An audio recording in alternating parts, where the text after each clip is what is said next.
தமிழகத்திற்கும் தலைநகர் சென்னைக்கும் பெருமை சேர்க்கக்கூடிய பல அரங்கங்கள் இருந்தாலும் அறிவு வெளிச்சத்தை அள்ளித்தரக்கூடிய அரங்கமாக ஒடுக்கப்பட்ட மக்கள், பாதிக்கப்பட்ட மக்கள் ஒன்று கூடி கோரிக்கைகளை வென்றெடுக்கக்கூடிய ஒரு அரங்கமாக தொடர்ந்து செயல்பட்டு பயன்பாட்டில் இருந்து கொண்டிருக்கிற தலைநகர் சென்னையில் மையப்பகுதியில் அமைந்திட்ட தேவநேய பாவனர் மாவட்ட நூலக அரங்கில் இந்திய வணிகவியல் பட்டதாரிகள் சங்கத்தின் சார்பில்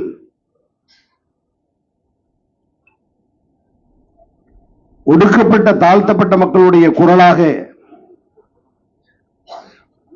இந்திய தேசம் உற்று நோக்கக்கூடிய ஒரு தென்னிந்திய திசையாக தமிழகத்தின் குரலாக இருந்து தாழ்த்தப்பட்ட மக்களை பாதுகாக்கக்கூடிய ஒரு அரணாக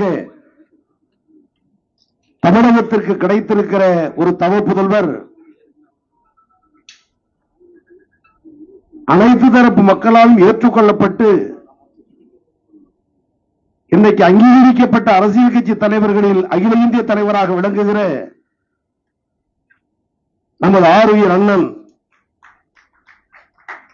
முத்தமிழறிஞர் அன்பு தலைவர் கலைஞர் அவர்களாலும்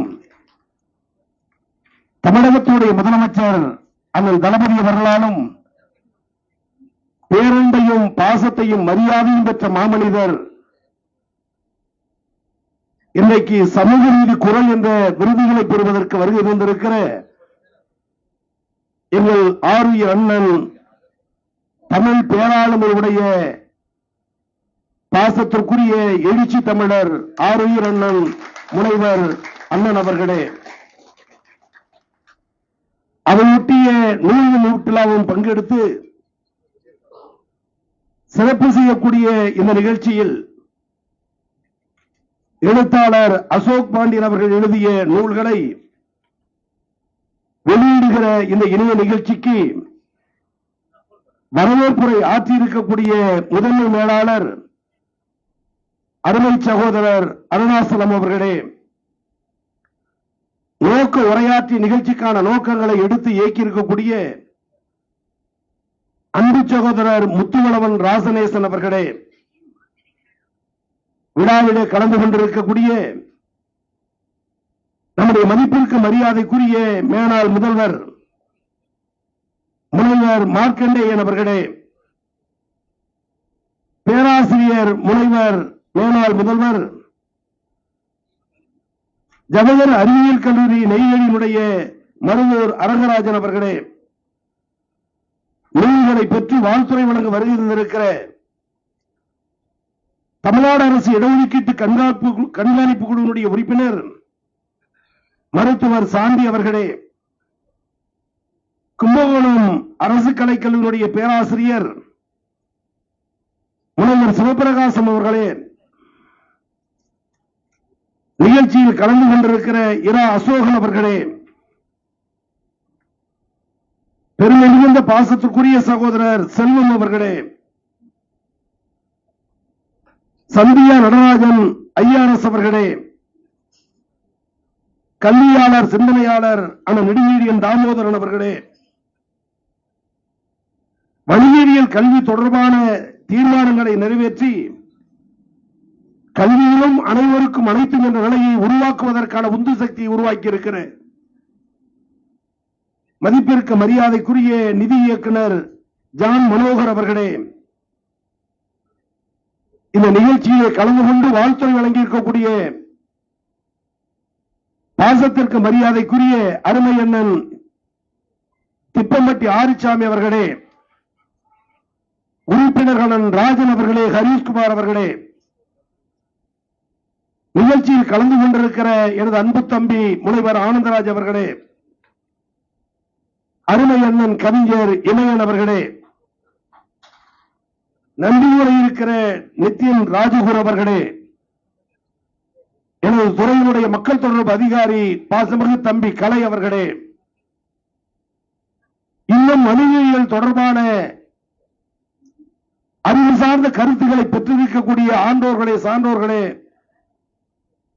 விடுதலை சிறுத்தை இயக்கத்துடைய ரத்த நாளங்களாக இருக்கிற எழுச்சி தமிழர் அண்ணன் தொல் திருமாவுடைய அன்பு தம்பிமார்களே, அரங்கத்தில் குழுமி இருக்கக்கூடிய மாணவ மாணவியர்களே, சான்றோர்களே, ஜனநாயகத்தின் தூண்களாக நாங்கள் என்றைக்கு மதிக்கிற போற்றுகிற பத்திரிகை மற்றும் ஊடகத்துறையை சார்ந்த அன்பு நண்பர்களே, அரங்கில் குழுமி இருக்கிற சான்றோர்கள் அனைவருக்கும் என்னுடைய பணிவான வணக்கம். இந்திய வணிகவியல் பட்டதாரிகள் சங்கம் இன்றைக்கு 2 பெருமை மிகுந்த காரியத்தை தலைநகர் சென்னையில் அரங்கேற்றி இருக்கிறது. ஒன்று, 5 நூல்கள் வெளியீட்டு விழா வணிகவியல் துறை சார்பில். அதைத் தொடர்ந்து எழுச்சி தமிழருக்கு சமூக நீதி குரல் என்ற விருதை வழங்குகிற விழா. தான் நடத்துகிற இயக்கத்தின் சார்பில் ஆண்டுதோறும் பல விருதுகளை வழங்கக்கூடிய தலைவர் எழுச்சி தமிழர் நம்முடைய நாடாளுமன்ற உறுப்பினர் அண்ணன் முனைவர் அவர்கள். நாடு முழுவதும் பலதரப்பட்ட தலைவர்களுக்கு விருது வழங்குகிற அந்த தலைவருக்கு இந்திய வணிகவியல் பட்டதாரிகள் சங்கம் விருது வழங்குகிறது என்று சொன்னால், விருதின் தலையில் விருது வைத்து பாராட்டுகிற நிகழ்ச்சியை வணிகவியல் துறை உருவாக்கி தந்திருக்கிறது. அந்த வகையில் மற்றற்ற மகிழ்ச்சி. வேறொரு துறையின் சார்பில் இந்த விருது வழங்கப்பட்டிருந்த சூழல் வந்தாலும் அதைவிட பெருமை, சிறப்பு வணிகவியல் துறை சார்பில் நடத்தப்படுவது. காரணம், சமூக நீதி இல்லாத ஒரு துறை உண்டு என்றால் அது கண் பார்வைக்கு தெரிந்தோ தெரியாமலோ நம்முடைய வணிகவியல் துறை என்பது எல்லோருக்கும் தெரியும். எண்ணும் எழுத்தும் கண்ணெழுத்தகும், கல்வியின் அடிப்படை தத்துவம் சூத்திரம். எண் என்பது ஆனா, ஆவண்ணா, ஈனா, காணா, காவண்ணா, கீனா. எண் என்பது 1, 2, 3. எழுத்து என்பது ஆனா, ஆவண்ணா. இளங்கலை படித்து பட்டம் பெறுகிற சமூகம் வணிகவியல் மற்றும் கணிதவியலில் எந்த அளவிற்கு தேறி வந்திருக்கிறோம் என்று சொன்னால் 120% தான். ஆக இளங்கலை படித்து BA BSc படித்து முன்னுக்கு வரக்கூடிய ஒரு சமூகம் அநீதியின் பெயரால் அது நிராகரிக்கப்படுகிறது என்ற நிலை தெரிந்துதான் எந்த சமூகத்திற்கு எல்லாம் வேண்டும் என்ற குரலை மற்ற துறைகளை விட ஓங்கி ஒலிக்கக்கூடிய ஒரு சங்கம் இந்திய வணிகவியல் பட்டதாரிகள் சங்கம் என்பதை இந்த நிகழ்ச்சி நிலைநிறுத்தி இருக்கிறது. அந்த வகையில் கணிதத்திலும் வணிகவியலிலும் சமூக நீதி வேண்டும். பிறப்பால் மட்டும் அடைகிற அந்த உரிமை பாதிக்கப்பட்ட எங்களுக்கு ஏன் கிடைக்க கூடாது என்ற ஒரு புதிய குரல் இந்தியாவில் ஒலிக்க தொடங்கி இருக்கிறது. அதற்கு எழுச்சி தமிழர் அண்ணன் தொல் திருமா அவர்களுக்கு விருது வழங்குகிற நிகழ்ச்சி அந்த துவக்க குரலுடைய முதல் நிகழ்ச்சியாக அமைந்திட வேண்டும். இந்த நிகழ்ச்சியினுடைய சான்றாண்மை, இந்த நிகழ்ச்சியினுடைய நோக்கம், இவர்களை தெளிவாக நாம் உணர்ந்தால்தான் நிகழ்ச்சிக்கு வந்திருக்கிற பலருக்கும் இந்த நிகழ்ச்சியினுடைய பொறுமை புரியும். எதை நோக்கி இந்த நிகழ்ச்சி நடக்கிறது, எதற்காக இந்த 5 நூல் வெளியிடப்பட்டிருக்கிறது, இதன் மூலம் மத்திய மாநில அரசுகளுக்கு நாம் வைக்கிற வேண்டுகோள் என்ன, அதன் மூலம் பாதிக்கப்பட்ட மக்கள் எப்படி பரிகாரம் காண முடியும், இவைகளையெல்லாம் கூர்ந்து பார்க்கக்கூடிய சான்றாண்மைகளை ஒற்று பார்த்தால் நிகழ்ச்சியின் வெற்றி புரியும். அதிலே இந்த நிகழ்ச்சியினுடைய நோக்கமாக அமையும் என்பதை நன்றாக நாம் உணர்ந்திருக்கிறோம். அந்த வகையில் நம்முடைய நெய்வேலி நிறுவனத்தில் நாங்கள் பணிபுரிந்த நிதி மற்றும் அவர்கள் தந்திருக்கிற குறிப்பு, நாங்கள் பணிபுரிந்த நிதி மற்றும் கணக்கியல் துறையில் சந்தித்த பதவி உயர்வு பிரச்சனையில் எங்களை போன்ற வணிகவியல் பட்டதாரிகளுக்கு நேர்ந்த அநீதியை எதிர்த்து குரல் கொடுத்து நீதிமன்றம் சென்று வென்ற போராட்டங்களின் அடிப்படையில் இந்த பிரச்சனையின் பின்னணியை ஆய்வு செய்து அனைத்து கல்லூரி வணிகவியல் பட்டதாரிகளுக்கும் சமூக நீதி கிடைக்க வேண்டிய 2 ஆய்வு நூல்கள் தமிழிலும் ஆங்கிலத்திலும் எழுதப்பட்டுள்ளது. ஆக போராட்ட களத்தில் நின்று வென்று அதன் மூலம் சமூக நீதி அடைய வேண்டும் என்ற அந்த போராட்ட வரலாறை எடுத்துச் சொல்கிற ஆங்கில தமிழ் 2 நூல் இன்றைக்கு நம்முடைய எழுச்சி தமிழர் அவர்களால் வெளியிடப்பட்டுள்ளது. அதை போன்ற 3 நூல்கள். ஆனால் இதன் மூலம் அரசுகளுக்கு, ஒன்றிய அரசுக்கு, தமிழக அரசுக்கு கோரிக்கை வைக்கின்ற நிகழ்வு என்னவென்றால், அரசின் பிரதிநிதியாகவும் அண்ணன் அவருடைய அன்பையும் முதலமைச்சருடைய அன்பையும் பெற்று இன்னைக்கு உயர்கல்வித்துறை அமைச்சராக பொறுப்பேற்றதற்கு பிறகு பல்வேறு பணிகளை துறையில் செய்தாலும் இந்த நிகழ்ச்சியின் மூலம் சொல்ல வருகிற வைக்கக்கூடிய கோரிக்கை என்ன என்பதை நான் உணர்ந்த வழியில் சொல்ல வேண்டுமையானால், மாநில அரசு ஓய்வு பெற்ற நீதிபதி தலைமையில் ஒரு உயர்மட்ட குழு அமைத்து இதற்கு முன் வைக்கப்பட்ட கல்வி தொடர்பான பிரச்சனைகள் குறித்து ஆய்வு செய்து தற்போது பல்கலைக்கழகங்களில் நடைபெறும் வணிகவியல் மற்றும் கம்பெனி செக்ரட்டரி பட்டங்களை தகுந்த முறையில் சீரமைத்து சமூகத்தின் எல்லா தரப்பினருக்கும் பங்கேற்கும் வகையில் இந்த தொழிற்கல்வியில் வளர்ச்சியடைய தகுந்த பரிந்துரைகள் செய்யப்பட வேண்டும். இந்த கோரிக்கை மாநில அரசின் முதல்வருடைய கவனத்திற்கு எடுத்து சென்று பாதிக்கப்பட்ட பட்டதாரிகள் சமூக நீதி கிடைப்பதற்கு உரிய குரல் எடுப்ப நான் துணை நிற்பேன்.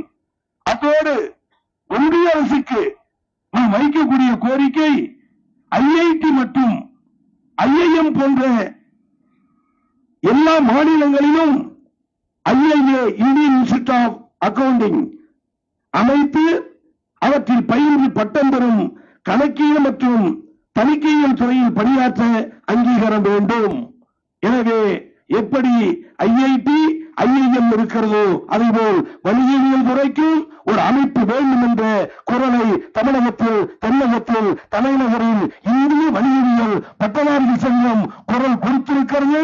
இது பஞ்சாப், அஸ்ஸாம், உத்தரப்பிரதேசம், பீகார் போன்ற வணிகவியல் பட்டதாரி மாநிலங்களுக்கும் குரல் கொடுக்கக்கூடிய குரலாக தமிழகத்தின் குரல் அமைகிற சூழலை எழுச்சி தமிழரும் தமிழக முதலமைச்சரும் உருவாக்குவார்கள் என்ற நம்பிக்கையை இந்த அரங்கத்திலே முன்னிலையில் வைக்க நான் கடமைப்பட்டிருக்கிறேன்.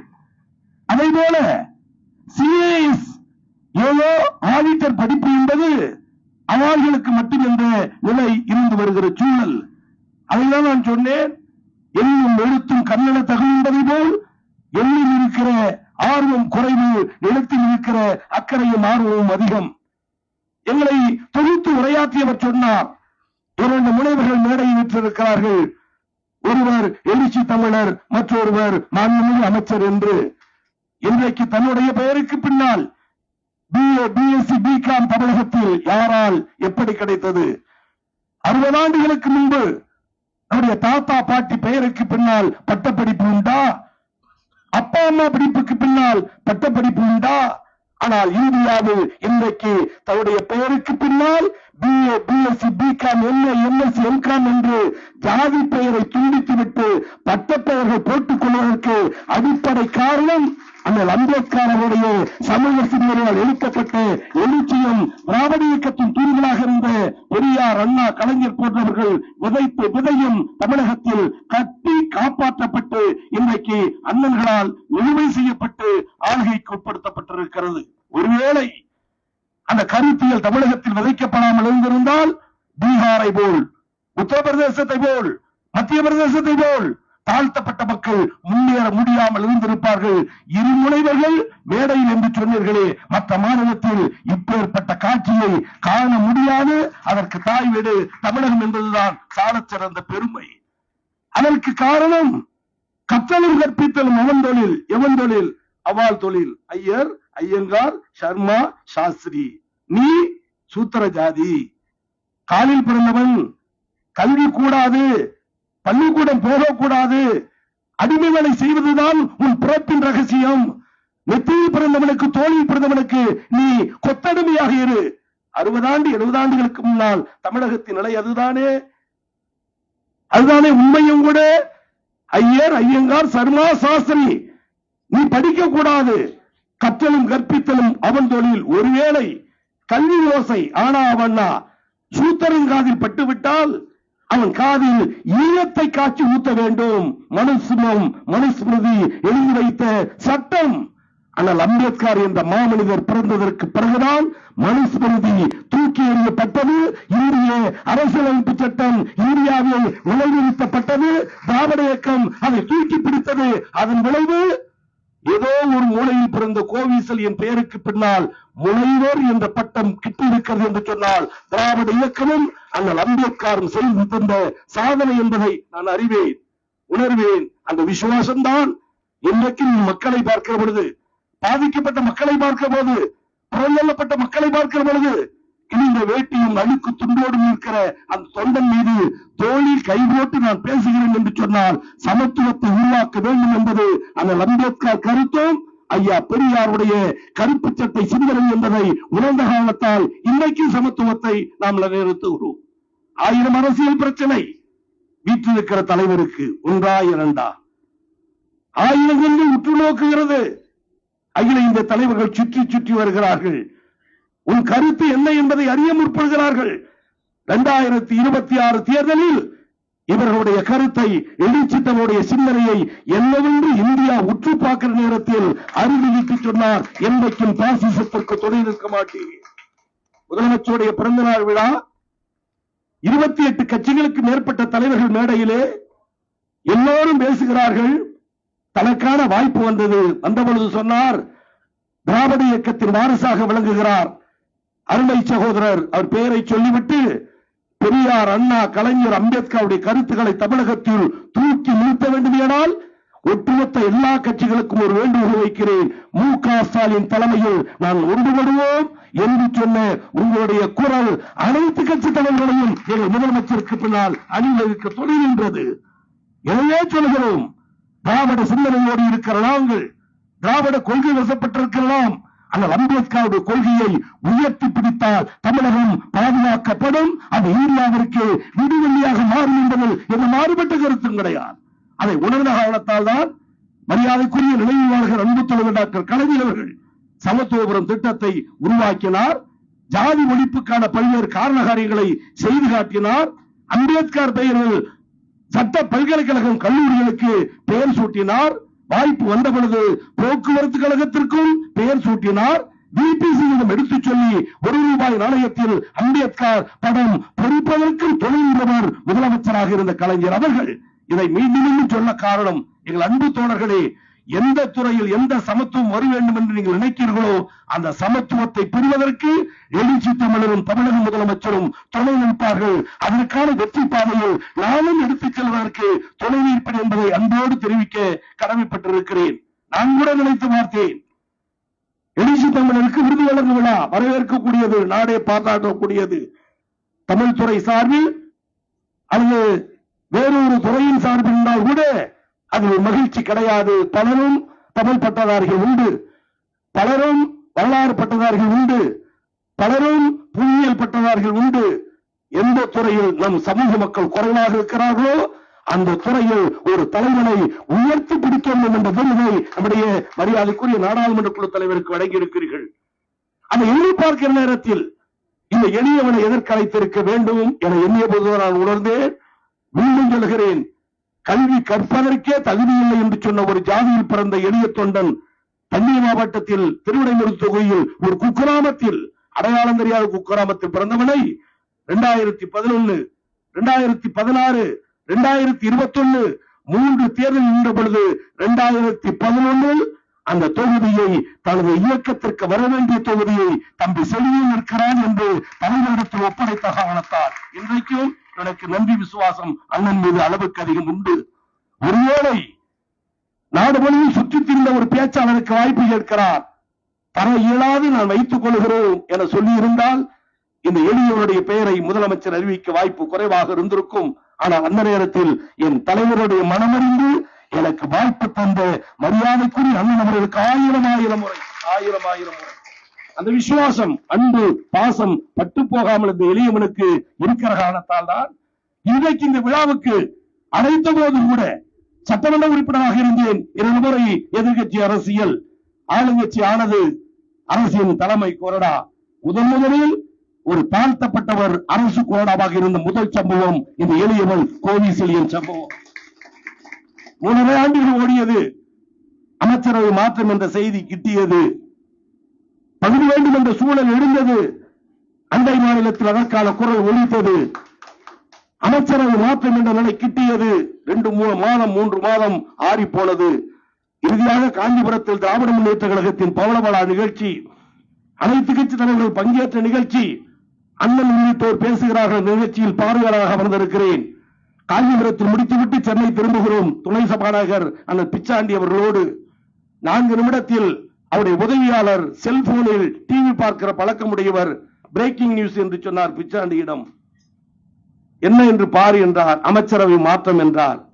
நன்றாக சவுண்ட் வையினார். பிச்சாண்டி வச்சாச்சு. பிரேக்கிங் நியூஸ் என்பதெல்லாம் இன்றைக்கு தொலைக்காட்சியில், சமூக வலைதளத்தில், செல்போனில் நிமிடத்திற்கு நிமிடம் வரக்கூடிய செய்தி. Breaking news. என்ன செய்தி பார் என்றார். அமைச்சரவை மாற்றம். 4 அமைச்சர்கள் அமைச்சரவையில். செய்தி மீண்டும் செந்தில் பாலாஜி, மீண்டும் ஆவடி நாசர், சேலம் ராஜேந்திரன். 3 பேர் அறிவித்துவிட்டாகிவிட்டது. பிச்சாண்டி நானும் காரில் இருக்கிறேன். 4வது முனைவர் கோவி செழியன் என்றார்கள். என்னையும் அறியாமல் அண்ணன் பிச்சாண்டி அவர்களுக்கு நன்றி சொல்லும் விதமாக ஒரு தோள்பட்டையை பற்றி அடுத்து யாராருக்கு எந்த இலாக்கா பிரேக்கிங் நியூஸ்.